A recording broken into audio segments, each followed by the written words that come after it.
Parlerai d'abord de 3 objectifs pour être performant. La recherche de notoriété, d'être plus connu, voire d'être tout simplement connu. Ensuite, la recherche d'engagement, engagement sur les communautés, c'est-à-dire, à la fois, avoir leur adhésion, leur réaction, mais aussi en faire des ambassadeurs. Et puis la recherche de performance, ça peut être, générer des visiteurs, générer des réservations, solliciter des clients pour qu'ils fassent une action. Et puis l'autre fondamental d'une bonne stratégie de communication digitale, c'est la plateforme de marque. La plateforme de marque, elle est indispensable car elle doit être déclinée sur le digital pour que, le ton, les mots, les éléments de langage, les objectifs soient parfaitement adaptés aux réseaux sociaux quand la marque prend la parole.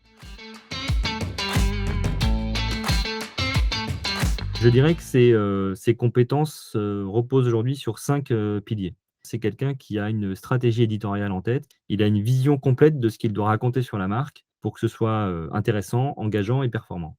Ensuite, c'est, une personne, deuxième pilier, qui, maîtrise très bien les formats et les techniques de community management.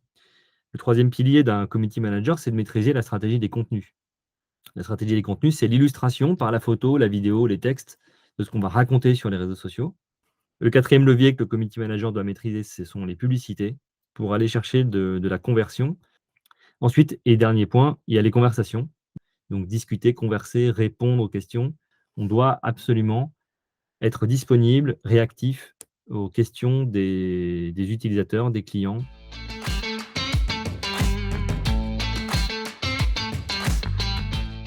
Il y en a, une bonne dizaine aujourd'hui qui sont vraiment énormes.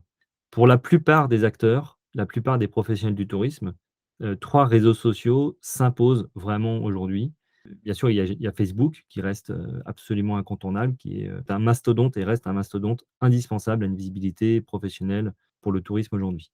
La vérité, c'est qu'en 2022, Facebook n'est plus suffisant et qu'il faut très souvent lui adjoindre, Instagram qui permet de rajeunir la cible de clientèle et de rajeunir l'image aussi.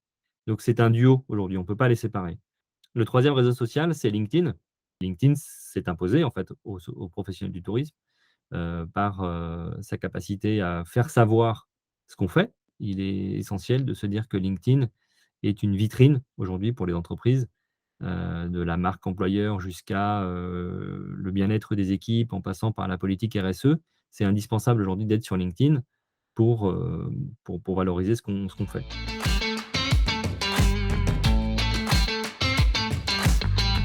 Alors, je vais parler des influenceurs grand public. Ces influenceurs, ils ont une place, majeure, car ils arrivent, par leur talent, à apporter une créativité nouvelle.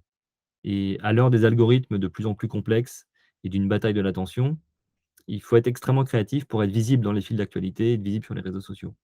Et ça, les influenceurs y arrivent mieux que les marques. Et la 2e raison pour laquelle on fait appel à des influenceurs, c'est la capacité, au-delà d'être créatif, aussi à incarner face caméra. J'ajoute une troisième raison, c'est leur capacité bien sûr de recommandation. Évidemment, les influenceurs sont connus, ils sont suivis, ils ont des audiences, ils ont un pouvoir de prescription.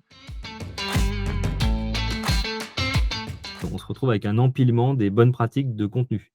Je vais faire mentir pas mal de statistiques, mais le type de contenu le plus performant sur les réseaux sociaux, c'est la photo. C'est le format qui engage le plus. Il est évident que de nouveaux ingrédients sont arrivés et que évidemment la vidéo, on la voit partout, elle s'impose partout, c'est vraiment le format le plus captif. Donc si on parle vraiment de mélange entre type de contenu et format de contenu, je vais mettre en vrac pas mal de choses. D'abord, la verticalité, qui est un élément essentiel pour s'adapter au mobile. Évidemment, l'incarnation, c'est une forte attente de sincérité d'avoir, un visage, une personne qui incarne. La musique, le son, en format aussi narratif intéressant, beaucoup de tutoriels et de contenus pédagogiques pour aider le voyageur et le renseigner, mais aussi lui apprendre des choses. Et puis porté par TikTok, il y a bien sûr cette notion de divertissement qui s'est énormément, déployée dans la place que prennent les différentes thématiques. C'est vrai que le divertissement et l'humour sont absolument essentiels dans une ligne éditoriale.